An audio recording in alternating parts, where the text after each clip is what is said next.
ஒரு பணக்கார வீட்டு பெண் தன் வீட்டு குப்பை எடுத்துக்கிட்டு போய் குப்பை லொரியில வீசுறா. அந்த நேரத்துல அந்த பேக் அப்படியே கிழிஞ்சி அந்த குப்பையெல்லாம் அள்ளி போடுவான்ல, அந்த பையன் மேல படுது. அந்த பையன் பணிவான முறையில கேட்குறான், மேடம் என் கையிலேயே கொடுத்துருக்கலாமே, நானே போட்டிருப்பேனே, இப்போ பாருங்க என் உடம்பெல்லாம் அழுக்காயிடுச்சு அப்படின்னு சொன்ன உடனே அந்த பெண் ஆணவத்தோட பதில் சொல்றா, நீ குப்பை பிறக்கிறவன் தானே, உன் தொழிலே அழுக்கா இருக்கிறது தானே, உனக்கு என்ன அப்படின்னு ஆணவத்தோட பேசிட்டு உள்ள போயிட்டுறான். அந்த பையனோட முகமெல்லாம் வாடி போயிடுது.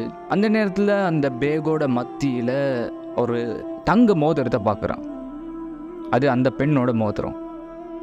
அந்த மோதிரத்தை எப்படி கையில் எடுத்து பார்க்குறான், என்ன பண்ணலான்னு யோசிக்கிறான். அந்த நேரத்தில் அந்த பையனோட தங்கச்சி கால் பண்ணுறா, அண்ணன் காலேஜ் ஃபீஸ் கட்டணும், காசு இருக்குதா கையில் அப்படின்னு கேட்டப்போ இந்த பையன் இந்த ரிங்கை விற்கிறதுக்காக யோசிக்கிறான். அதுக்கப்புறம் அவனோட ஃப்ரெண்ட்ஸ் கிட்டலாம் இதை பற்றி பேசினப்போ எல்லாருமே சொல்கிறாங்க, வித்துடு வித்துடு வித்துடு அப்படின்னு சொல்கிறாங்க. அவனுக்கும் விற்கிறதுக்கான சான்ஸ் கிடைக்குது. அந்த ரிங்கை கைமாத்துற நேரத்தில் இவனோட சின்ன வயசில் அவனோட அப்பா சொல்லி கொடுத்த சில விஷயங்கள் ஞாபகத்தில் வருது.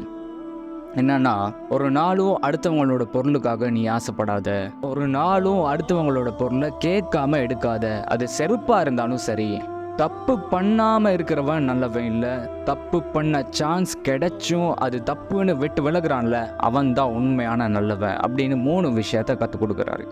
அது இவனுக்கு ஞாபகம் வருது. அந்த கொடுத்த ரிங் அப்படியே எடுத்து டிரெக்டாக போகிறான் அந்த பெண்ணோட வீட்டுக்கு போய் கதவை தட்டுறான். அந்த பெண்ணும் ரிங்கை தொலைச்ச டென்ஷனில் வெளியில் வர்றா. இந்த பையன் அந்த ரிங்கை கொடுத்துட்டு, இந்த ரிங் அந்த குப்பை லொரியில் எனக்கு கிடச்சி அப்படின்னு சொல்லி கொடுத்துட்டு போகிறான். இதெல்லாத்தையும் பார்த்துக்கிட்டு இருந்த அந்த பெண்ணோட ஹஸ்பண்ட் சொல்கிறாரு, அவனோட உடம்பு வேணா அழுக்காக இருக்கலாம், ஆனால் அவனோட மனசை பார்த்தியா அப்படின்னு கேட்டுட்டு சொல்கிறாரு, தப்பு பண்ணாமல் இருக்கிறவன் நல்லவன் இல்லை, தப்பு பண்ணுறதுக்கான சான்ஸ் கிடைச்சும் அது தப்புன்னு விட்டு விலகுறான்ல, அவன் தான் உண்மையான நல்லவன்னு இந்த ஸ்டோரியோட மோரல் அந்த ஹஸ்பண்டோட வாயிலிருந்து வார்த்தையா வருது. வாய்ப்புகள் கிடைக்காததனால் தவறு செய்யாமல் இருப்பவன் ஒரு போதும் நல்லவனாக முடியாது. வாய்ப்புகள் கிடைத்தும் தவறு செய்யாமல் இருப்பவனை போல் நல்லவன் வேறெவரும் கிடையாது.